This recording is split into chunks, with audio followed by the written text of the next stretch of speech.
یہ سوچتا ہوں کہ عابد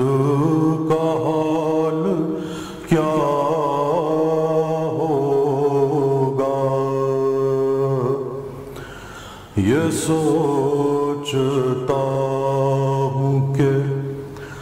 عابد کا حال کیا ہوگا، اسیر ہو کے وہ جب شام میں گیا ہوگا، یہ سوچتا ہوں۔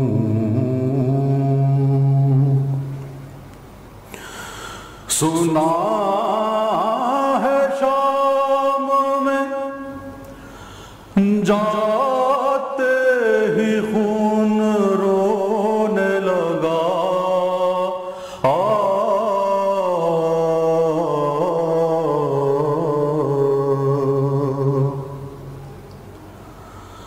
سنا ہے شام میں جاتے ہی خون رونے لگا،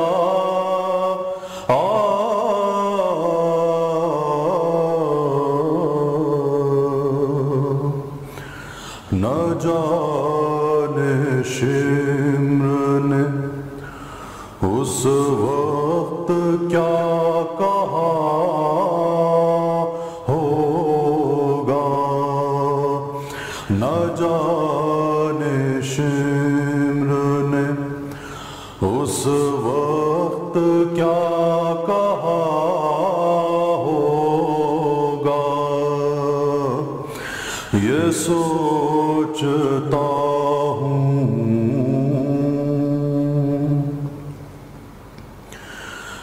گلے کے تاب نے عابد کو کیا جھکانا تھا،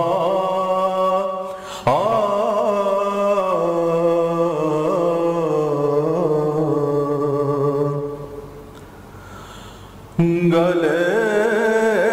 کے تاب نے عابد کو کیا جھکانا تھا،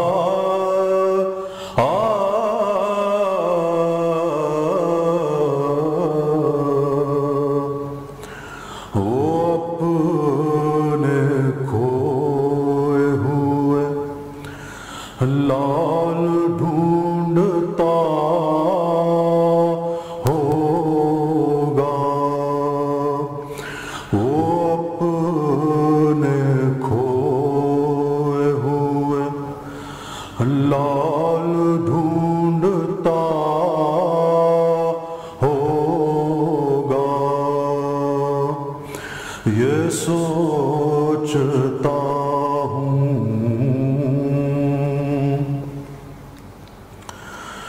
وہ ظلم دیکھے ہیں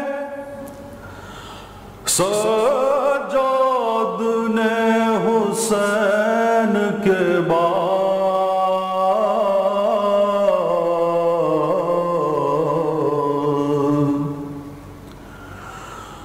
وہ ظلم دیکھے ہیں سجاد نے حسین کے بعد،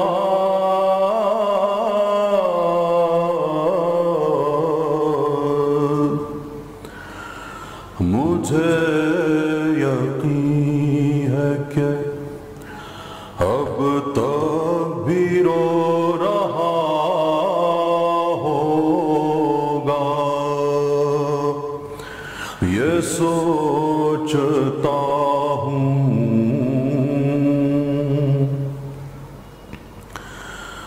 وہ یاد کرتا تو ہوگا وطن کی شاہی کو،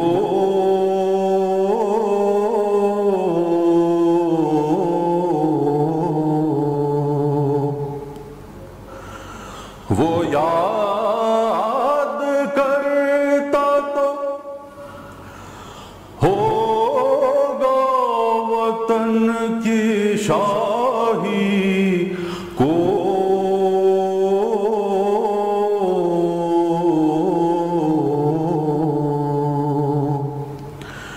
بہن کو دفن جو پردیس میں کیا ہوگا، بہن کو دفن جو پردیس میں کیا ہوگا، یہ سوچتا ہوں کہ عابد کا حال کیا ہوگا، اسیر ہو کے وہ جب شام میں گیا ہوگا، یہ سوچتا ہوں۔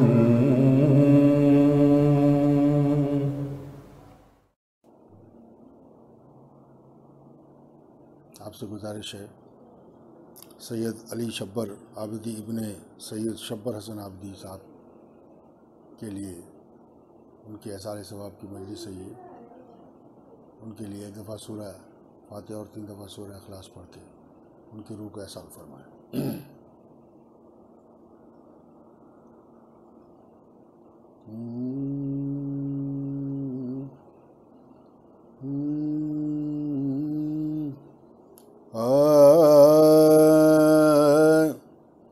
حرم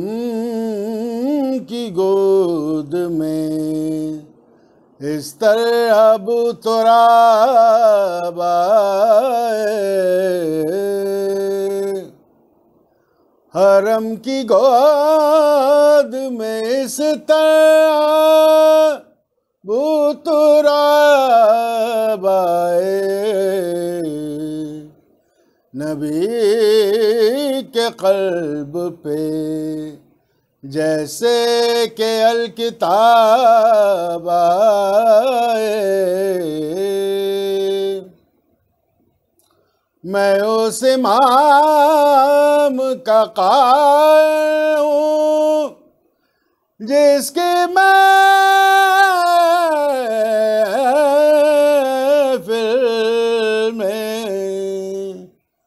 میں اس امام کا قائل ہوں جس کے محفل میں میرے سوال سے پہلے میرا جواب آئے، میرے سوال سے پہلے میرا جواب آئے، ولادت شہ مردہ کا ذکر کعبے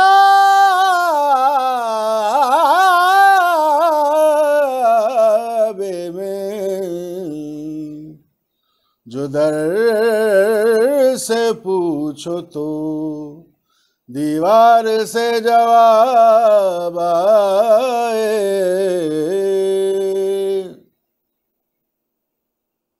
اسی لیے ہوئی وہی کتاب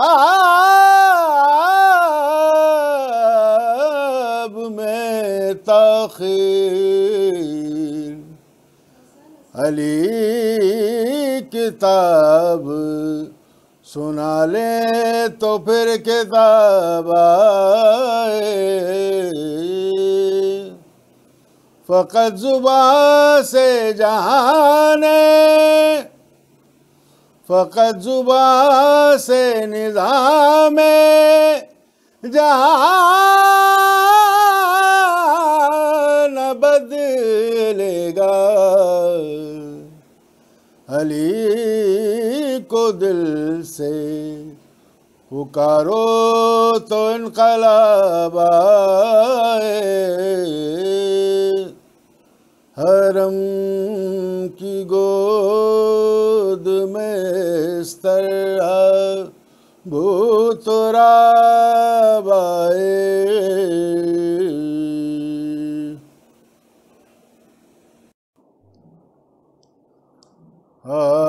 ثنائے مرتضیٰ ہے اور میں ہوں،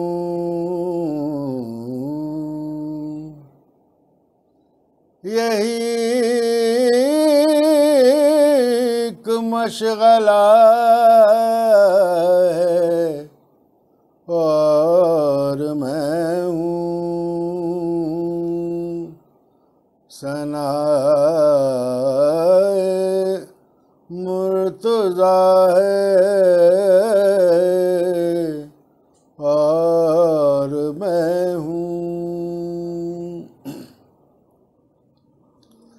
نبی کہتے تھے اے حیدر تمہارا شناسا ایک خدا ہے اور میں ہوں، فرشتوں قبر میں آہستہ بولو، یہاں شیر خدا ہے اور میں ہوں، سفر میں آ گئی شام غریباں، لعینوں کی جفا ہے اور میں ہوں، تمنا دولت و حشمت کی بھیجا، دبیر آخر فنا ہے اور میں ہوں، ثنائے مرتضیٰ ہے اور میں ہوں۔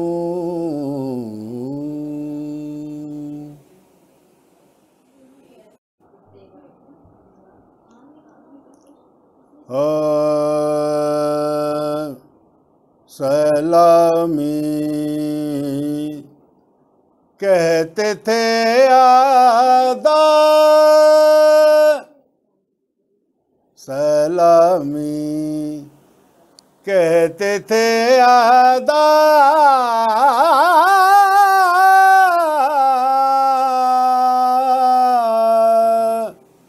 رلاؤ زینب کو، سر حسین سے پر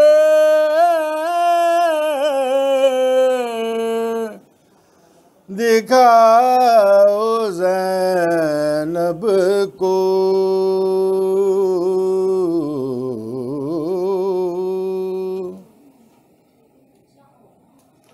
جکڑ کے لائے خیبر شکن کی بیٹی کو، جکڑ کے لائے خیبر شکن کی بیٹی کو، یہ کہہ کے شام میں در در پھر آؤ زینب کو،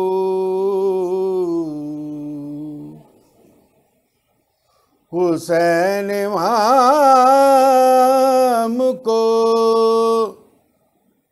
رن میں کیا تھا جیسے شہید،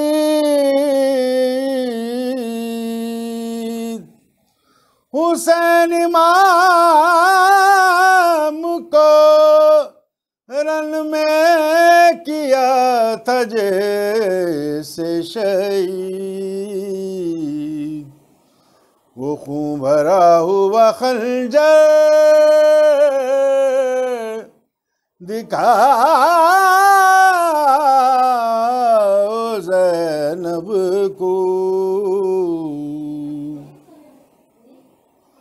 انیس اہل حرم میں بپا ہوا محشر، انیس اہل حرم میں ہوا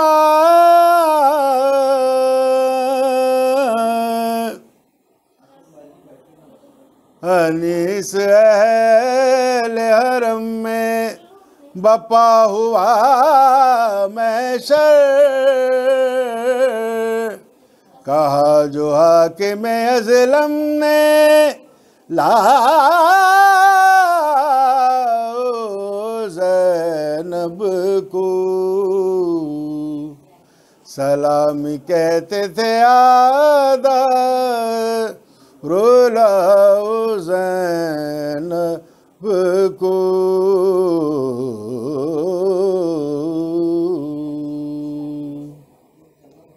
بسم اللہ الرحمن الرحیم۔ اس قوم کی یہ خوش قسمتی رہی ہے کہ اس کا شہر بھی آباد اور اس کا گاؤں بھی آباد ہے۔ وہ صرف اپنے مولا کے ذکر کے حوالے سے، اور یہ اس کے سماجیات کا حصہ ہے۔ ایک مائناز وکیل سید حسن شبر آبدی کے فرزند سید علی شبر آبدی اپنے والد کی طرف سے مائناز وکیل تھے اور DGC بھی تھے۔ اپنے اجداد کی طرح یہ بھی اپنے وطن ہر سال آتے رہے۔ وطن گنگولی جو علم و ادب کا گہوارہ رہا ہے، ہر سال عزاداری کے چراغ کو روشن کرنے کے لیے اور اس بے وطن مولا کو یاد کرنے کے لیے وطن آنا لازمی سمجھتے تھے، اور یہ پیغام دیتے رہے اپنے عمل سے کہ شمع سے شمع جلے، سلسلہ جاری رہے، ہم رہیں یا نہ رہیں، یہ عزاداری رہے۔ عرفان حیدر، کراچی، پاکستان کے نوحے کا ایک ٹکڑا تھا جو میں نے آپ کے سامنے پیش کیا۔ میں بھی اسی حوالے سے چند شعر پیش کرتا ہوں، ملاحظہ فرمائیے۔ کہیں رہوں میں محرم میں گاؤں آتا ہوں، علی شبر صاحب کے حوالے سے۔ کہیں رہوں میں محرم میں گاؤں آتا ہوں، میں اپنے شہر کا آرام بھول جاتا ہوں، وطن میں اپنے غم بے وطن مناتا ہوں، میں ٹوٹے گھر میں بھی فرش عذاب بچھاتا ہوں، میں ٹوٹے گھر میں بھی فرش عذاب بچھاتا ہوں، وہ مفلسی میں بڑا حوصلہ بڑھاتی ہے، وہ مفلسی میں بڑا حوصلہ بڑھاتی ہے، عذاب کے فرش پر زہرا ضرور آتی ہے، حسین والا ہوں میں، حسین والا ہوں۔ شعر ملاحظ میں خاص طور سے پیش کرتا ہوں، اور جو ہمارے زندگی کا ایک اہم حصہ ہے پیش کرتا ہوں۔ غم حسین میں پیش کرتا ہوں، غم حسین میں روتا ہوں اور رلاتا ہوں، میں اپنے خون کی طہارت کو یوں بتاتا ہوں۔ غم حسین میں روتا ہوں اور رلاتا ہوں، میں اپنے خون کی طہارت کو یوں بتاتا ہوں، جو پاس ہے وہ غم شاہ میں لٹاتا ہوں، جو پاس ہے وہ غم شاہ میں لٹاتا ہوں، ہر ایک حال میں فرش عزا بچھاتا ہوں، ہر ایک حال میں فرش عزا بچھاتا ہوں، جہان چھینے وہ دولت و زمینداری، جہان چھینے وہ دولت و زمینداری، نہ چھین پایا کوئی مجھ سے یہ آزاداری، حسین والا ہوں میں، حسین والا۔ یہ بھی دیکھیں خاص طور سے پیش کرتا ہوں، یہ سلسلہ جاری ہے، یہ اجداد نے جو ہمیں تبرکات دیے ہیں، ہم اس کے حوالے سے اپنے گاؤں کو آباد کرتے ہیں۔ پیش کرتا ہوں ملاحظہ فرمائیے۔ غم حسین میں روتا ہوں اور یہ بات سچ ہے، مخالف میرا زمانہ ہے، علی کے لال کا پرچم مجھے اٹھانا ہے، جو جل رہے ہیں انہیں اور بھی جلانا ہے، جو جل رہے ہیں انہیں اور بھی جلانا ہے، ہر ایک حال میں فرش عزا بچھانا ہے، ہر ایک حال میں فرش عزا بچھانا ہے۔ غم حسین میں وجود سچ ہے کہ اپنا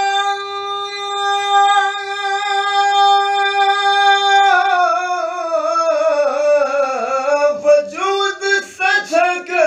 اپنا مٹا دیا میں نے، عذاب کے واسطے سب کچھ لٹا دیا میں نے، حسین والا ہوں میں، حسین والا ہوں میں۔ یہ دین ظلم کی سرکار سے نہیں پھیلا، کبھی بھی درہم و دینار سے نہیں پھیلا، یہ دین ظلم کی سرکار سے نہیں پھیلا۔ ہم پیغام دیتے ہیں، کیا دیتے ہیں ملاحظ فرمائیے، یہ دین ظلم کی سرکار سے نہیں پھیلا، کبھی بھی درہم و دینار سے نہیں پھیلا، نبی کا دین یہ دربار سے نہیں پھیلا، یہ دین حق کبھی تلوار سے نہیں پھیلا، یزیدیوں کا طرفدار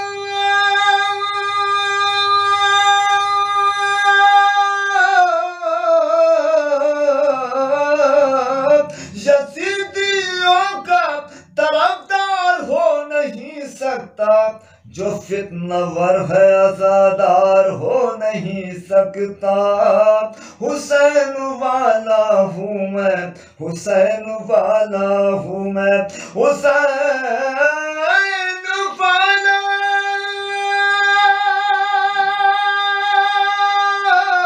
ہوں میں، حسین والا ہوں میں، حسین والا ہوں میں۔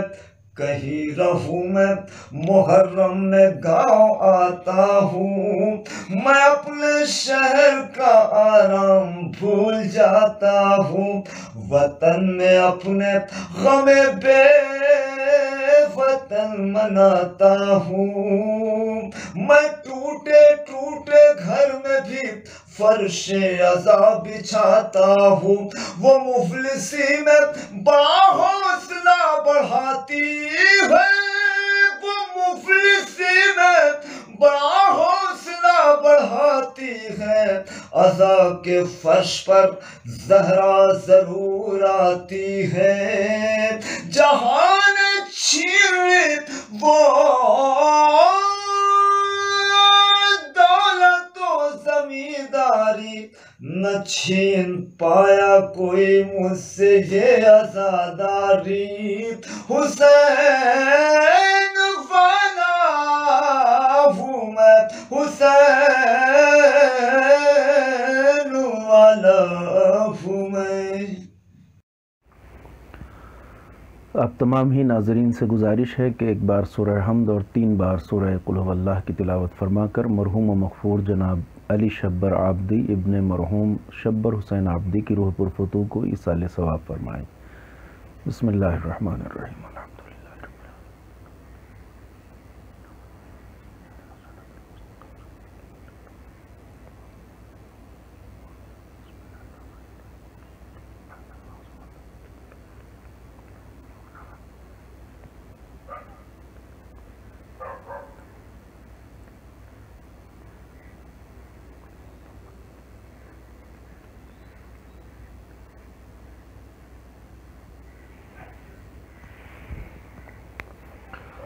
اعوذ باللہ السمیع العلیم من الشیطان اللعین الرجیم، حسبنا اللہ ونعم الوکیل، نعم المولا ونعم النصیر۔ بسم اللہ الرحمن الرحیم، الحمد للہ الذی ہدانا لہذا وما کنا لنہتدی لولا ان ہدانا اللہ، لقد جاءت رسل ربنا بالحق والصلاة والسلام والتحیۃ والاکرام علی اشرف الانبیاء والمرسلین، مولانا و مولا الکونین جد الحسن والحسین ابی القاسم محمد، اللہم صلی علی محمد و آل محمد و علی آلہ الطیبین الطاہرین المعصومین المظلومین ولعنۃ اللہ الدائمۃ الباقیۃ الابدیۃ علی اعدائہم وقاتلیہم وغاصبی حقوقہم اجمعین من الآن الى قیام یوم الدین، اما بعد، فقد قال اللہ سبحانہ تبارک و تعالی وهو اصدق القائلین، بسم اللہ الرحمن الرحیم، کل من علیہا فان ویبقى وجہ ربک ذو الجلال والاکرام۔ عزیزان محترم اور بزرگان گرامی قدر، مجلس چونکہ ایصال ثواب کے لیے ہے، اس لیے آیہ کریمہ جس کی میں نے تلاوت کا شرف حاصل کیا ہے اور اس گفتگو کے لیے جسے عنوان سخن قرار دیا ہے، یہ آیت کریمہ سورہ رحمان کی ہے، جس میں ارشاد پروردگار یہ ہے کہ روئے زمین پر جو کچھ بھی ہے وہ فنا ہونے والا ہے اور باقی رہنے والا صرف تمہارے رب کا چہرہ ہے جو ذوالجلال ہے اور صاحب اکرام ہے۔ یہ آیہ کریمہ جس مفہوم کو بیان کرتی ہے کہ جو بھی کچھ روئے زمین پر ہے، جو بھی کچھ شے ہے، وہ سب فنا ہونے والی ہے، ہلاک ہونے والی ہے، ختم ہونے والی ہے، اور بقا صرف ذات پروردگار کے لیے ہے۔ اس مفہوم کو قرآن مجید میں اور بھی متعدد مقامات پر جگہ جگہ بیان کیا گیا ہے، اور ہمیں اس بات کی طرف متوجہ کیا گیا ہے کہ یہ دنیا دار بقا نہیں ہے، دار فنا ہے۔ یہاں جو بھی کچھ ہے وہ فنا کے گھاٹ اترنے والا ہے، یہاں جو کچھ ہے وہ نابود ہونے والا ہے، یہاں جو کچھ ہے وہ ختم ہونے والا ہے، بقا صرف ذات پروردگار کے لیے ہے۔ ایک دوسری آیت کریمہ میں ارشاد ہوتا ہے کل شیء ہالک الا وجہہ، ہر شے ہلاک ہونے والی ہے الا وجہہ، الا وجہ پروردگار، یعنی ذات الہی کے علاوہ ہر شے فنا ہونے والی ہے، ہلاک ہونے والی ہے، ختم ہونے والی ہے۔ تو یہ قرآن مجید کی الگ الگ متعدد آیات میں اس بات کو بیان کیا گیا ہے، ہمیں اس بات کی طرف متوجہ کیا گیا ہے کہ یہ دنیا دار بقا نہیں ہے، دار فنا ہے۔ ارشاد ہوتا ہے کل نفس ذائقۃ الموت، ہر شے کو، ہر نفس کو موت کا ذائقہ چکھنا ہے۔ یہ وہ آیات کریمہ ہیں جس میں اس بات کو بیان کیا گیا ہے واضح لفظوں میں کہ یہ دنیا دار بقا نہیں ہے بلکہ دار فنا ہے۔ انسان کو آمادہ رہنا چاہیے، تیار رہنا چاہیے، اور یہ مرحلہ وہ ہے جس سے فرار ممکن نہیں ہے۔ بقا صرف ذات پروردگار کے لیے ہے، بقا صرف اللہ کی ذات کے لیے ہے۔ اب یہ جو آیت کریمہ میں مفہوم بیان کیا گیا ہے، وجہ پروردگار کہا گیا ہے، اللہ کا چہرہ۔ ہم اس بات کو بخوبی جانتے ہیں کہ وجہ اللہ، چہرہ اللہ کا، بظاہر اللہ کا کوئی چہرہ نہیں ہے۔ اب اس آیت کریمہ میں جو کہا گیا ہے اس سے مراد ایک تو ذات پروردگار ہے۔ مفسرین، علماء، صاحبان تفسیر اس کو بیان کرتے ہیں کہ مراد وجہ اللہ سے یعنی ذات پروردگار ہے، یعنی بقا صرف ذات پروردگار کے لیے ہے۔ متعدد تفسیروں میں اب اس سب کے لیے ایک وجہ جمع ہے،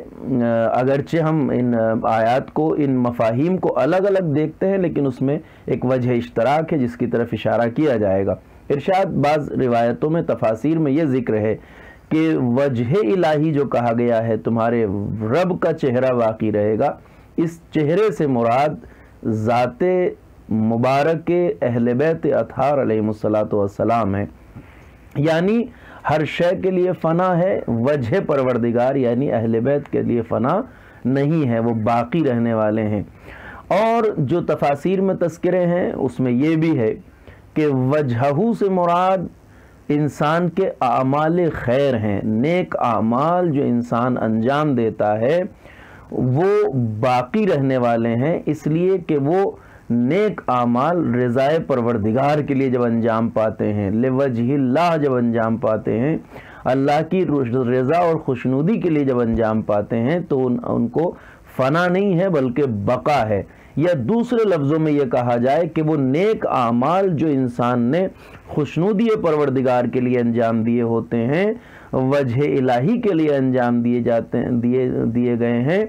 اور وہ افعال اور اعمال اور کارہائے خیر جو رضائے پروردگار کے لیے انجام دیے خالصتاً لوجہ اللہ، جنہیں انسان نے انجام دیا ہو، وہ اعمال خود بھی باقی رہتے ہیں اور اپنے کرنے والے کو بھی فنا نہیں ہونے دیتے، اس کو بھی منزل بقا کی طرف لے جاتے ہیں۔ اب یہ وہ فلسفہ وجودی ہے جس کی طرف قرآن میں اشارے ملتے ہیں، احادیث میں اشارے ملتے ہیں، اقوال معصومین علیہ السلام میں اس کا بیان ملتا ہے۔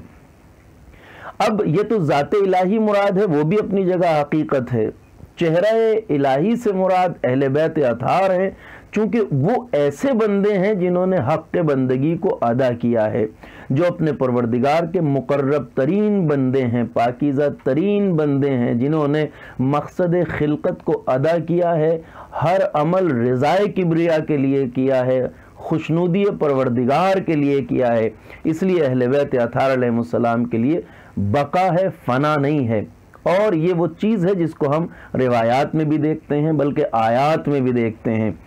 آپ جب سورہ دہر کا ذکر آتا ہے، سورہ دہر یعنی وہ سورہ جو اہل بیت اطہار علیہ السلام کی شان میں نازل ہوا، اس واقعے کی مناسبت سے جب اہل بیت اطہار علیہ السلام نے اپنے حصے کا کھانا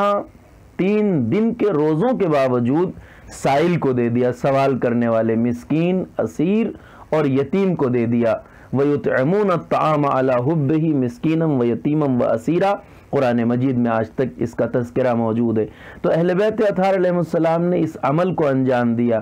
اور 3 دن کے روزوں کے باوجود اہل بیت نے اس کار خیر کو انجام دیا۔ ہم جانتے ہیں کہ روزہ اگر انسان نے رکھا ہوتا ہے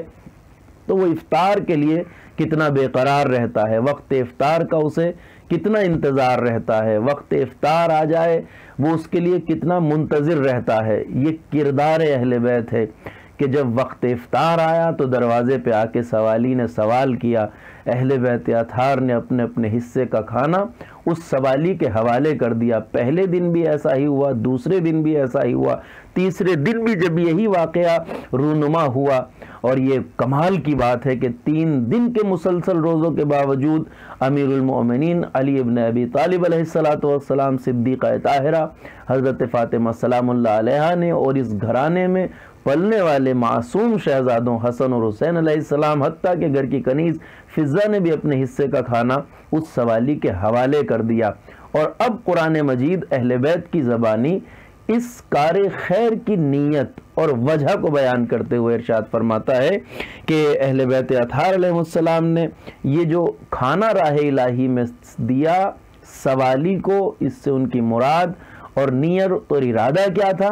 ارشاد ہوتا ہے انما نطعمکم لوجہ اللہ، اہل بیت فرماتے ہیں کہ ہم نے تمہیں یہ جو اطعام کیا ہے، جو یہ ہم نے تمہیں کھانا کھلایا ہے بھوک کے باوجود، یہ ہم نے لوجہ اللہ یعنی رضائے پروردگار کے لیے کھلایا ہے۔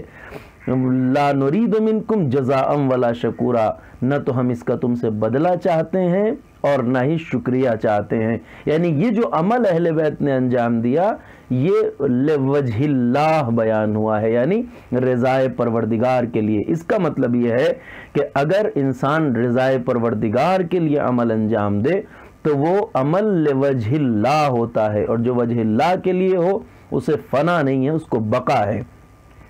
تو اہل بیت اطہار علیہ السلام کی ذات گرامی وہ ذات گرامی ہے کہ جن کے لیے بقا ہے، فنا نہیں ہے۔ یہ بات بھی قابل قبول اور مسئلہ واضح ہے۔ لہذا جب عمل خیر انجام انسان دیتا ہے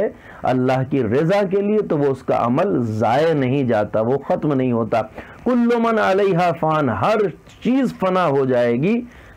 الا وجہ پروردگار کے، یعنی ذات الہی، اہل بیت اطہار علیہ السلام، عمل خیر۔ یہ عمل خیر انسان کو زندہ جاوید بنا دیتا ہے، یہ عمل خیر انسان کو فنا نہیں ہونے دیتا، اس لیے کہ یہ عمل رضائے پروردگار کے لیے انجام دیا ہے۔ تو یہ عمل کس صورت میں ہوگا؟ اس کی بقا کا ضامن انسان نے وہ کار خیر جو اللہ کی خوشنودی کے لیے انجام دیا ہے وہ اس کی بقا کا ضامن ہے، اسے فنا نہیں ہونے دیتا۔ دوسری چیز وہ اعمال خیر ہیں جو انسان اپنے بعد چھوڑ کے جاتا ہے صدقہ جاریہ کے طور پر۔ مثلا ایک ایسی نیک کام کی بنیاد انسان رکھ کے جاتا ہے جو اس کے مرنے کے بعد بھی باقی رہے، جاری رہے، جاری و ساری رہے، اسے صدقہ جاریہ کہتے ہیں۔ جیسے انسان کسی مذہبی مقام کی بنیاد رکھتا ہے، کسی اچھے مشن کی بنیاد رکھتا ہے، کسی اچھے کار خیر کی بنیاد رکھتا ہے، کسی عزاخانے، کسی مسجد، کسی دینی درسگاہ، کسی مکتب، کسی مدرسے کی بنیاد رکھتا ہے، تو یہ اس کے لیے صدقہ جاریہ ہے، یعنی جب تک وہاں کار خیر ہوتا رہے گا اس کے لیے صدقہ جاریہ ہے۔ یہ اعمال انسان کے جو اللہ کے لیے ہیں یہ اس کو زندہ جاوید بناتے ہیں،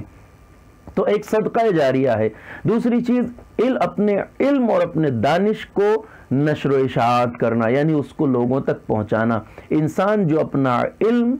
لوگوں تک پہنچاتا ہے وہ علم بھی کار خیر ہے، اور یہ اس کی بقا کا سبب بنتا ہے چونکہ وہ کار خیر ختم نہیں ہوتا ہے۔ اور ایک چیز اور ہے جو انسان کے بقا کی وجہ بنتی ہے، جو اس کے لوجہ اللہ، اس کی بقا کا سبب ضامن بنتی ہے، وہ ہے اولاد کی دعا اپنے مرحوم والدین کے لیے۔ یعنی جب کسی کے لیے اس کی اولاد، اس کے فرزند اس کے مرنے کے بعد دعائے خیر کرتے ہیں تو یہ بھی اس کے لیے صدقہ جاریہ ہوتا ہے، عمل خیر ہوتا ہے، اس کا اجر و ثواب ملتا ہے۔ ہم اپنے مرحومین کے لیے ایصال ثواب جب کرتے ہیں، ان کے لیے طلب خیر کرتے ہیں، اللہ سے طلب مغفرت کرتے ہیں، ان کی بلندی درجات کے لیے ذکر اہل بیت کرتے ہیں، فرش عزا بچھاتے ہیں، تعلیمات دین کو سنتے ہیں، تو یہ بھی دعائے خیر کا درجہ رکھتی ہے، انسان کو ابدی اور دائمی بناتی ہے۔ لہٰذا مطلب یہ ہے کہ انسان اگر فنا سے بچنا چاہتا ہے، اگر نابودی اور ہلاکت سے بچنا چاہتا ہے تو اپنے عمل کو اللہ کے لیے انجام دے۔ وہی سیرت جو اہل بیت اطہار علیہ السلام نے ہمیں سکھائی ہے، وہی طریقہ زندگی جو اہل بیت اطہار علیہ السلام نے ہمارے سامنے پیش کیا ہے، وہی طرز زندگی جس کے لیے اہل بیت اطہار علیہ السلام نے ہمیں تعلیمات دی ہیں۔ تو اللہ جو باقی رہنے والی ذات ہے، جو اس سے وابستہ ہو، جو اس سے مل جائے، جو اس سے ملحق ہو جائے، جو اس سے وابستہ ہو جائے، جو اپنے آپ کو اللہ کی مرضی کے سانچے میں ڈھال لے، اس کے لیے بھی فنا نہیں ہے۔ لہٰذا ہم دیکھتے ہیں کہ ہم سمجھتے ہیں کہ صاحب اس دنیا سے جب انسان رخصت ہوتا ہے تو رخصت سب کو ہونا ہے، چاہے وہ مومن ہو، چاہے کافر ہو، چاہے اچھا انسان ہو، چاہے برا انسان ہو، چاہے نیکیاں کرنے والا ہو، چاہے بدکاریاں کرنے والا ہو، جانا ہر کسی کو ہے۔ اب منزل آخرت میں ہم جانتے ہیں کہ جو آخرت کی زندگی ہے وہ ہمیشگی اور دائمی ہے، وہ دار بقا ہے، دنیا دار فنا ہے۔ تو وہاں بقا کا مطلب کیا ہے؟ اب انسان جب وہاں ہمیشہ رہے گا تو اس کا مطلب باقی ہے، مگر نہیں، قرآن مجید نے اس بات کو بھی واضح کر دیا کہ انسان وہاں موجود تو رہے گا مگر حقیقتاً بقا، دوام، زندگی ان کے لیے ہوگی جو اہل جنت ہیں، یعنی زندگی جو آرام بخش ہے، جسے زندگی کہا جا سکتا ہے، جسے باقی رہنا کہا جا سکتا ہے، وہ ان کے لیے ہے جو اللہ کی مرضی کے مطابق زندگی گزاریں اور اپنے آپ کو بندہ پروردگار بنا کے جنت کے لائق بن جائیں، تو بقا ان کے لیے ہے۔ لیکن جو جہنم میں جانے والے ہیں، جو عذاب الہی میں مبتلا ہیں، بظاہر باقی وہ بھی رہیں گے، مگر قرآن کہتا ہے کہ جو جہنم میں جائیں گے ان کے لیے بقا نہیں ہے، بلکہ جو اہل جہنم ہیں ان کے لیے قرآن مجید میں اس بات کے بارے میں ارشاد ہوتا ہے کہ جو افراد اپنی بدعمالیوں کی وجہ سے جہنم میں جائیں گے، ثم لا يموت فیہا ولا یحیا، جہنم وہ مقام ہے کہ جہاں انسان نہ مرے گا نہ جیے گا، یعنی نہ تو اس کے لیے وہاں زندگی ہے نہ ہی موت ہے، ایک ایسی موجودگی ہے کہ جو اس کے لیے درد ہی درد ہے، تکلیف ہی تکلیف ہے، لہٰذا اسے ہم بقا نہیں کہیں گے، اس کو ہم فنا، ہلاکت، تباہی اور بربادی کہیں گے۔ وہ افراد جو اہل جہنم ہوں گے وہ تباہی اور بربادی میں ہوں گے، اور بقا ان کے لیے ہے جو اپنے آپ کو مستحق جنت بنا لے جائیں۔ اس لیے انسان کو اپنے اعمال کے بارے میں حساس رہنا چاہیے، اپنے اعمال کے بارے میں انسان کو ہمیشہ متوجہ رہنا چاہیے کہ وہ انجام جو دے رہا ہے وہ اس کے لیے معال آخرت ہے، آخرت کے لیے سرمایہ حیات ہے، سرمایہ زندگی ہے، سرمایہ بقا ہے۔ تو فنا ہر کسی کے لیے ہے الا وجہ پروردگار، یعنی انسان اپنے آپ کو اللہ سے وابستہ کر لے۔ اور ہم جانتے ہیں کہ ہم اپنے اعمال کی بنیاد پر اگر نجات کے امیدوار ہیں تو واقعاً جب ہم اپنے اعمال کی طرف دیکھتے ہیں، اپنے خالی دامن کی طرف دیکھتے ہیں، اپنے قصور کی طرف دیکھتے ہیں، اپنی تقصیرات کی طرف دیکھتے ہیں، تو ہمیں یہ لگتا ہے، ہم یہ جانتے ہیں، ہم یہ سمجھ سکتے ہیں، ہم اپنے آپ کو ترازو میں رکھ کے تول سکتے ہیں کہ ہمارے اعمال واقعاً اس لائق نہیں ہیں کہ ہم ان اعمال کی بنیاد پر نجات پا سکیں، ان اعمال کی وجہ سے زندگی آخرت کو ہم کامیاب بنا سکیں۔ ظاہر سی بات ہے کہ اگر پروردگار عالم ہمیں میزان عدل میں رکھے گا تو ہمارے گناہ، ہماری بدعمالیاں اتنی زیادہ ہیں کہ ہماری نیکیاں ان کا مقابلہ نہیں کر سکتی ہیں۔ اسی لیے ائمہ طاہرین علیہم السلام نے ہمیں جو سلیقہ دعا سکھائے ہیں اس میں ایک یہ بھی ہے کہ ہمیں اپنے اعمال پر بھروسہ نہیں کرنا ہے۔ اس لیے ایسا نہیں ہے کہ کوشش نہیں کرنا چاہیے اعمال خیر کے لیے، کوشش انسان کرے جتنا بھی اس کے بس میں ہے، اعمال انجام دے، لیکن ہم جانتے ہیں اللہ کی نعمتوں کا شکر ادا نہیں ہو سکتا، اس کی بندگی کا حق ادا نہیں ہو سکتا، ہمارے گناہوں کی کثرت ہمارے نیک اعمال پر غالب رہتی ہے۔ لہٰذا ارشاد ہوتا ہے، معصوم علیہ السلام ہمیں سکھاتے ہیں کہ بارگاہ الہی میں استغاثہ کرو، دعا کرو، طلب کرو اس بات کی کہ رب عاملنا بفضلک ولا تعاملنا بعدلک یا کریم، اے پروردگار ہمارے ساتھ اپنے فضل سے کام لینا،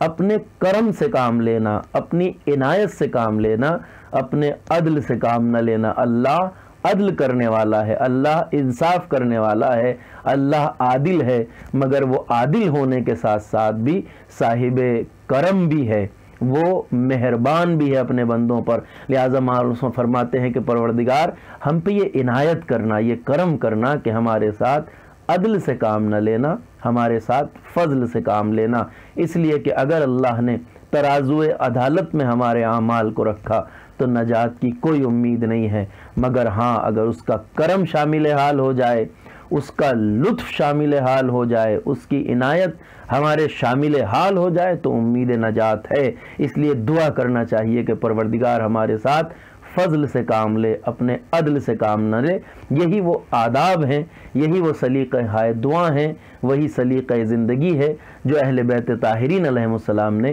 ہمیں سکھایا ہے۔ لہٰذا پھر بھی ہمارے اعمال اگر ہماری نجات کا ذریعہ نہیں بن سکتے اور یقیناً نہیں بن سکتے تو ان تمام تقصیرات، ان تمام کمیوں کو جو ہم نے اپنی کوششوں کے باوجود کیے ہیں لیکن پھر بھی اعمال میں قصور اور کمی رہ جاتی ہے، اس کو پورا کرنے والی چیز کیا ہے؟ اسے تکمیل کرنے والی چیز کیا ہے؟ اسے مکمل کرنے والی چیز کیا ہے؟ وہ ہے عشق اہل بیت اطہار علیہ السلام، وہ ہے محبت اہل بیت علیہ السلام، وہ ہے ارادت، وہ ہے مودت جو آل محمد علیہ السلام سے وابستگی ہے۔ یعنی ہم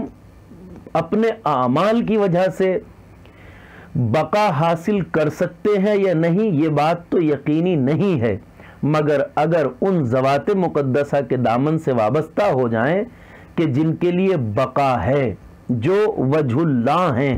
جو اللہ کا چہرہ ہیں، جو اللہ کی ذات سے وابستہ ہیں، جو الہی رنگ میں رنگے ہوئے ہیں، جو اللہ کی عبادت کا حق ادا کر کے انسان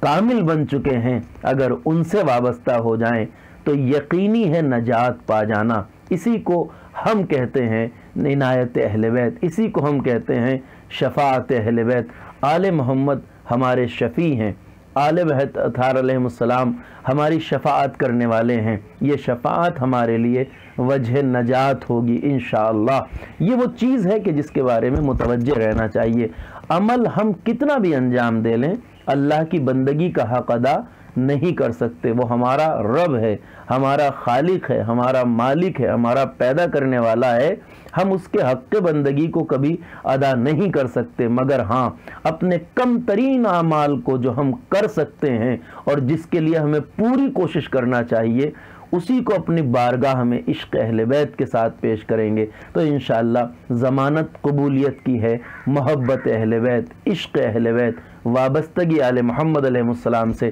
اسی لیے معصوم علیہ السلام نے ارشاد فرمایا کہ جو ہم اہل بیت سے محبت کرتا ہے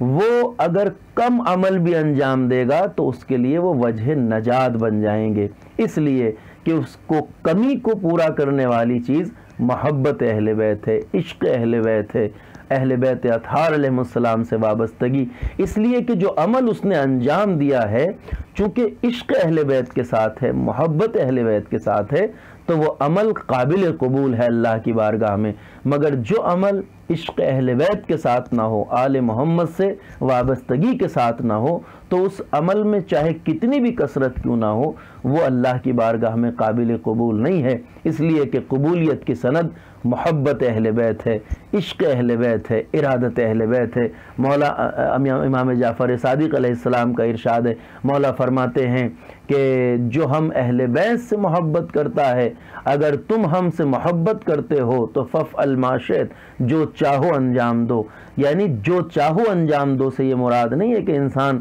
گناہ اور برائی انجام دے محبت آل محمد کے بھروسے پر، نہیں، مراد یہ ہے کہ جتنا بھی عمل کر سکتے ہو انجام دو، اگر وہ کم ہوگا تو وہ پھر بھی قابل قبول ہوگا اللہ کی بارگاہ میں۔ لہٰذا ہمیں مایوس نہیں ہونا چاہیے، بقا کی ضمانت نیک اعمال ہیں جو اللہ کی رضا کے لیے انجام دیے گئے ہوں، مگر وہ نیک اعمال بھی تبھی قابل قبول ہیں جب عشق اہل بیت کے ساتھ ہوں، محبت اہل بیت کے ساتھ ہوں۔ اس لیے کہ اہل بیت وہ ہیں جنہوں نے ہمیں سلیقہ بندگی سکھایا، اہل بیت اطہار وہ ہیں جنہوں نے ہمیں سلیقہ زندگی سکھایا، اہل بیت اطہار وہ ہیں جنہوں نے ہمیں سلیقہ عبادت سکھایا ہے، جنہوں نے ہمیں اللہ کو پہچاننے کی راہیں ہمارے سامنے رکھی ہیں۔ لہٰذا اس کائنات کی تخلیق کا اصل ہدف ذات اہل بیت علیہ السلام ہے۔ لہٰذا ہم اگر اس آیہ کریمہ کو اس تناظر میں دیکھتے ہیں